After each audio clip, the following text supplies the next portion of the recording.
there's a difference between PC games and an Xbox game. Aside from the graphic powerhouses and the ability to mod, the game culture is very different.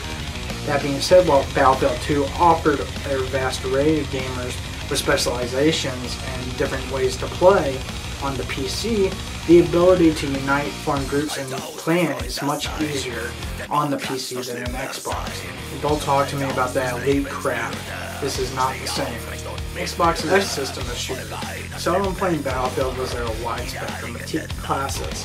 That being said, everybody plays the Assault class. The lack of unity is strongly felt when half of the team runs into the line of fire and makes you lose the game right before it even starts. This is a glaring problem for the culture that Call of Duty and Battlefield have on Xbox.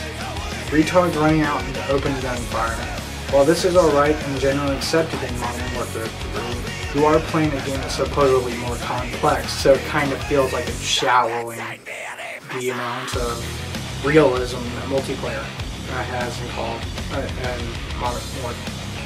Very seldom do I actually see any different types of classes other than Assault out on the Battlefield maps.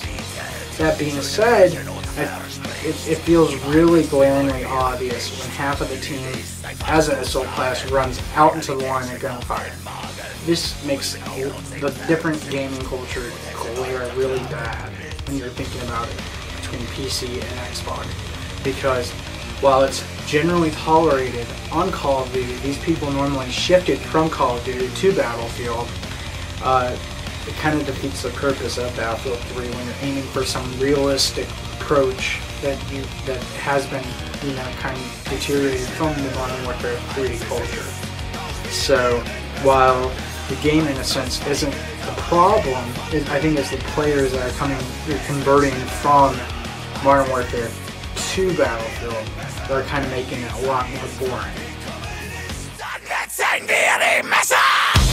Once a team owns the tanks, essentially the game is over. I have found this out throughout all of Battlefield, all the games that I played on Battlefield. It seemed like once the game had the tanks and the helicopters and the jets, essentially they took the higher ground, which is real in real life. I mean, that's how things work. And yeah, the more technology, the more ability to, vaporize your enemy.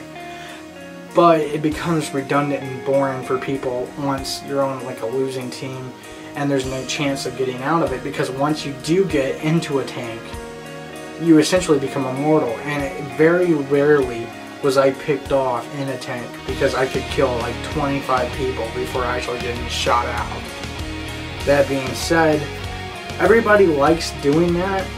Don't say you don't, because everybody played it for that reason. Because you like driving the tank, you like blowing up things. But the thing is that it has a constant higher ground that makes it seem like there's no chance of actually winning.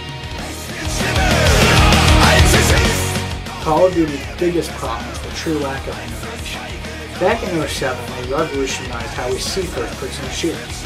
While Battlefield 2 took care of the ranking and customization, it was Modern Warfare who perfected it. And don't say it's not true. We all love Modern Warfare. Yet, after Modern Warfare 2, the innovation fell to a standstill. It's just like they didn't care anymore. I mean, probably the newest feature in Black Ops was the customization of your dog type, like a G.I. Joe.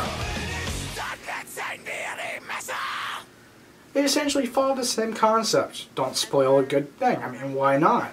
But this is a problem, because we need rapid change in this gaming culture.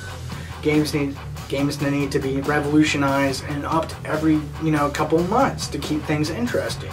This is probably the biggest grievances that most Battlefield fanboys have, and they have every right to feel that way because they do feel like they're being shammed, and it is a solid and reasonable response. But it does that mean it's actually horrible? Flaming up. Call me what you want, but Call of Duty's biggest factor call me what you want, but the biggest factor that left Call of Duty into the category of the most polarized audience is the fanboy rock. Bad assholes. Like me. We decided it was a smart idea to bitch about the problems of Call of Duty among equally fat assholes who enjoy Call of Duty. For the sake of Modern Warfare, it's still one of the top 10 being played. There's opinions, and then there's meaningless flame wars. If you hate the game, just don't play it. But to this day, assholes whine about how lame Modern Warfare is, and still they play it. Why would you do that? You're still endorsing them, you're still paying them, you're still complaining about it. The logic makes no sense. Let's consider this a treaty. Don't play a game you don't like. And with that in mind, don't stay up until 3 in the morning to troll on the board simply start shit. Because it's getting silly at this point. Both games have been out for a while, and you're still complaining about it. Skyrim is a far better game than both of these combined, so you're not doing yourself any good. And Game of the Year?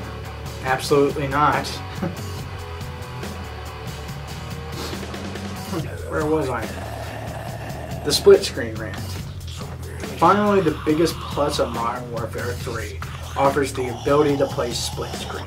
Now let's get something straight. I enjoy still playing with my friends in real life.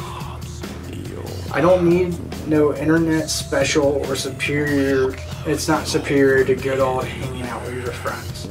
For the same reasons it seems to be forgotten. I mean, we're all supposed to feel isolated nowadays. I mean, really, split screen revolutionized the gaming genre. This is the big decision factor. Do you just want to play online, or do you want to have the ability to play with your friends, you know, in real life? Do you want to invite your friends for a good old shootout, or do you want to play with some guy in China? So, I think that would probably be one of the biggest decision factors in picking the game. Was Modern Warfare 3 multiplayer horrible? Not at all. If you enjoy standard firefights, kill streaks, attack dogs, dressing up, or all the above, you'll be fine.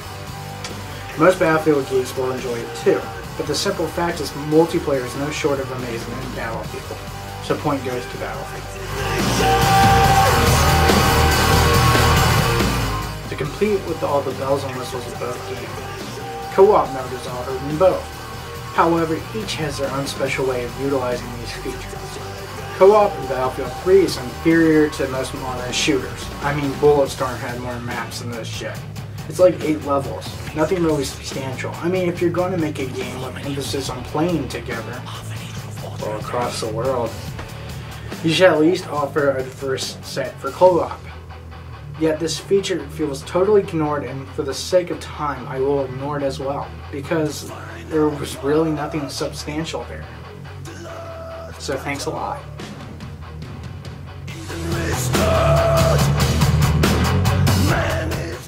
That was rude.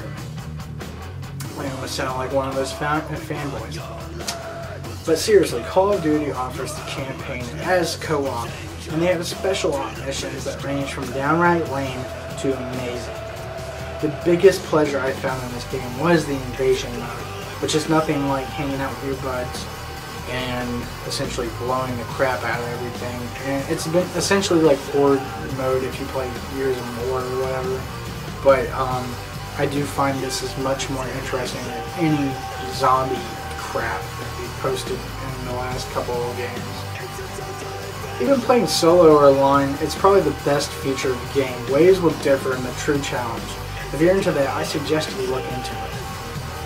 This also shows a vast material that's included in Modern Warfare 3. While multiplayer is subpar to a number of the extras is excellent, and God knows how much DLC will add in the future and, you know, steal $60 more from you. The point does go to Modern Warfare simply for the fact that it does seem to feel more complete and more robust.